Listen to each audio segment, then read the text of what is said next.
Samantala, balak ngayong reviewin ng Incident Investigation and Review Committee ang hostage-taking manual ng PNP. Ito ang balita ni Benedict Galazan.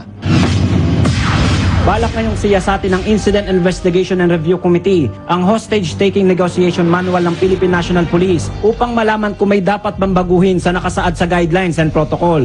Ayon kay IIRC Chairperson Leila De Lima, pinag-aaralan na rin nila ngayon kung sino-sino ang mga iimbitahan nilang resource person mula sa PNP at iba pang investigating body ng pamahalaan. Table review na muna para magkaroon ng direction ang proceedings ng Phase 2.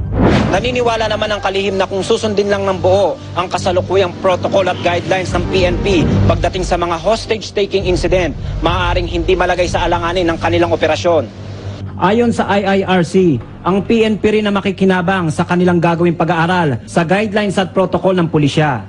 Now the task or the objective of the IIRC is to further improve those existing guidelines, protocols, and manuals para lalo talagang ma-ensure na maiwasan ang mga lapses. Kaugnay nito, inaasahan namang maisusumite na ng National Bureau of Investigation at PNP SOCO ang resulta ng ballistics analysis bago matapos ang linggong ito.